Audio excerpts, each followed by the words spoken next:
Frannie Denman stood at the sliding doors and stared beyond the glass, the porch, and the dunes.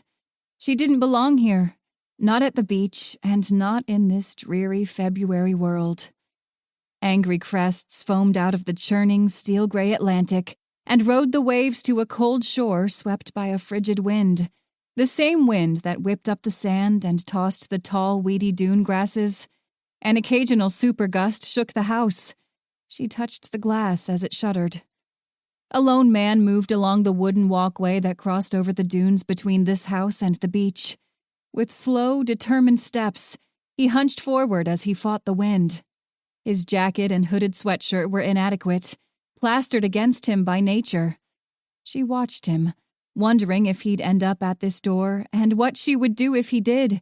But then he descended the steps and disappeared below the house to the parking area. Cutting through, no doubt, getting away from the shore and using the houses as a buffer, instead of continuing to take the wind on head first. This was an inhospitable place, and it matched her dark mood. Why was this house and Will Denman's life her responsibility? She couldn't manage her own. How was she supposed to help anyone else? She turned to face Mrs. Blair. "I am sorry about this." "So you said. Repeating it doesn't change anything." The woman gathered up her purse and a bulky tote bag brimming with cleaning supplies. "I'll get the door for you. Let me help you with that bag." Mrs. Blair stood taller and scowled. "No, thank you. I've been finding my way in and out of your uncle's house for nearly 15 years. I can manage one last time." "Yes. Again, I'm sorry." She clasped her hands together. "What about the broken lattice? You said you had the name of Uncle Will's handyman?" Mrs. Blair stared with accusing eyes. "On the fridge. Name's Brian." Frannie followed her out. At the top of the stairs, she clutched the rail. With her free hand, she held her sweater closed at her throat. Cold, salty wind blew her hair across her face and stung her nose and cheeks. She wished it could also blow the self-doubt from her brain. If Uncle Will ever returned home, what would he say about Mrs. Blair being fired?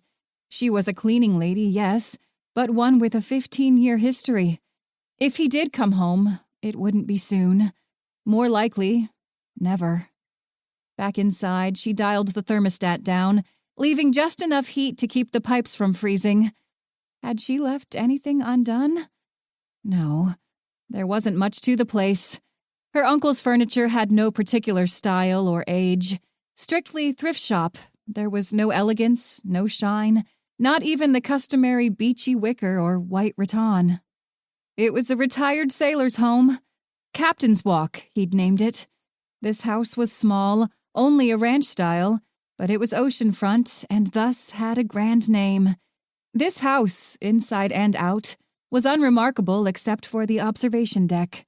The deck was unusual, perched halfway up the roof near the end of the house.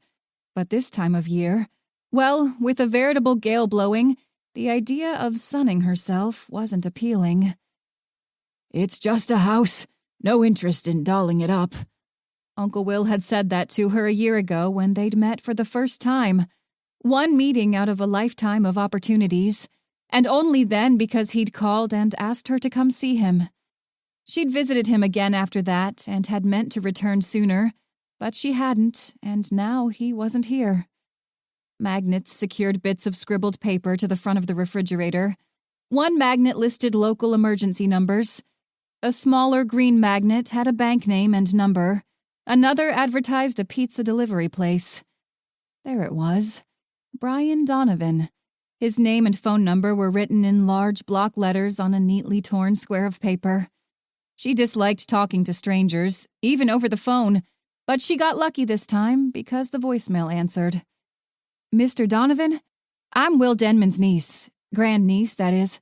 My uncle is ill and he asked me to take care of his house. I understand you do handyman work for him? Would you please take a look at the lattice on the west side of the house? Send the bill to Mr. Denman's post office box." She gave the number and finished with, "I'll see you get paid." Done.